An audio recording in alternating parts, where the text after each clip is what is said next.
Having a better product isn't enough to become the number one in the category. If your marketing doesn't resonate with B2B buyers, your pipeline stays empty. So I'm going to show you 3 proven marketing strategies that help one of our clients to triple their demo bookings, and I'm going to show you exactly how to implement them yourself. So let's start with the first one that looks like this. Health tech messaging often fails to connect with B2B buyers because it ignores the biggest trigger in marketing: emotion. So let me show you what I mean. Automates documentation, 99.9% uptime, seamless integration. Imagine leaving work on time. No more late nights buried in paperwork. MedSync Pro handles the admin so you can focus on your patients and your life. The first one makes you think. The second one makes you feel. You might think emotional messaging only works for sneakers or smartphones, but in B2B health tech, emotion is just as powerful if you know which feelings to tap into. While consumer brands like Nike or Apple lean into identity-driven, aspirational, and desire-based emotions,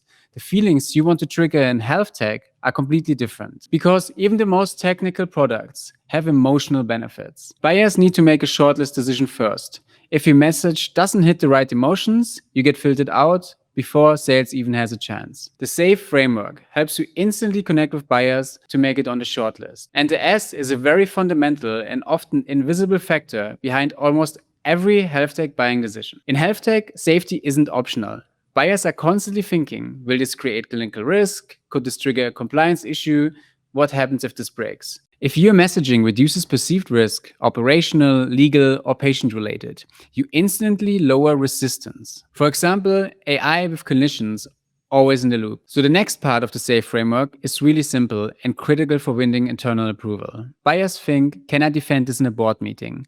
If this fails, will it come back to bite me? Do I have proof, validation, or case studies? Assurance means your messaging gives them cover. It signals credibility, reliability, and social proof. People don't just buy products. They buy career protection. In our deployment at Mid-State Health, we reduced readmissions by 14% in 6 months, validated by the internal quality team. Next, we have F, and it's the easiest way to make buyers feel immediate relief. Healthcare environments are overloaded. Your buyers thinking, I'm drowning in admin or my team is burned out. This freedom means relief. When your messaging paints a picture of fewer fires, fewer manual processes, and fewer late nights, it becomes emotionally powerful. For example, get your evenings back, make admin work our problem, not yours. And then we have the E, which represents empowerment, the feeling that you're finally back in control. Healthcare leaders often feel like they're managing crises instead of steering strategy. Empowerment means predictable outcomes, visibility into performance, more financial control. So your product isn't just a tool.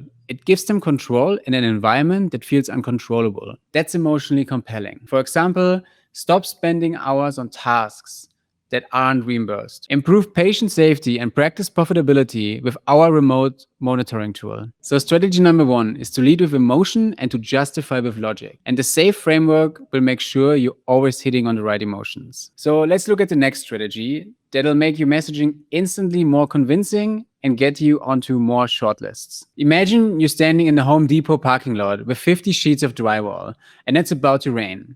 And you need transportation. You don't care about a truck's transmission. You're just thinking, how do I get this home right now? That's why the sign doesn't say V8 engine, premium suspension. It says, too big for your car? Rent a truck for $19. And that's what good messaging does. It meets people at the moment of pain and then offers the exit. So here's how to rewrite your message to sound like the truck rental sign. Start with the number 1 problem your customer faces and the real impact it has on them. What pain does your product solve? Use customers' language. Listen to how they actually describe their struggles.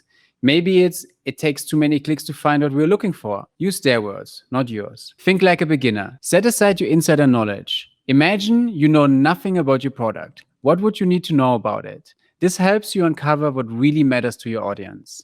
Get an outside perspective. Sometimes you're too close to your product to know what's most valuable about it. For instance, we worked with a company who described their product as a data analytics tool, when their customers thought of it as sales enablement. So strategy 2 is to start with the problem instead of the product. Next, we get into strategy 3, which will make your message much easier to understand, so you stand out in a market where everyone sounds the same. Most health tech brands make one huge mistake that hurts their pipeline.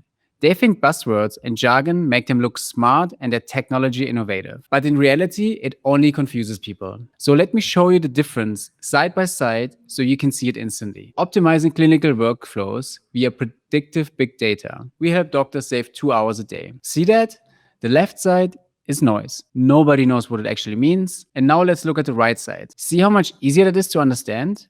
When you're bringing something new and different to the market, you need to use common everyday words to talk about it, or else people won't get it. Now let me show you how to make your messaging easier to understand. Step 1, scan your website and highlight anything that sounds like tech marketing. Then label it as one of these 4 categories: corporate speak, buzzwords, internal lingo, and deep tech talk. Step 2, for each phrase ask, what does it actually mean in their day? What do they get or feel when this works? Then rewrite it in human outcomes, not mechanisms. So for example, we are revolutionizing senior living with AI-powered workflows. Predict faults before they happen and make your senior care home safer for grandma. So step 3, the best way to test if a smart non-expert understands your messaging is the 5th grader test. So explain what your company does the way you would explain it to a 10-year-old. Smart, but with zero industry context. If she can repeat it back in one sentence, it's clear. If you have to keep explaining, it's still jargon. This works because you naturally translate instead of trying to sound impressive. So you choose plain language and cut anything that would confuse her. So strategy number 3 is killing all the jargon to turn it into plain, buyer-friendly language, so people instantly understand what you do. So now you know how to turn your feature-led, jargon-heavy messaging into clear, emotionally resonant messaging that differentiates you in a crowded market. But everything you just learned only works if you know how to translate your messaging into a converting website. So watch this video next, where we show you exactly what the biggest conversion killers in health tech are.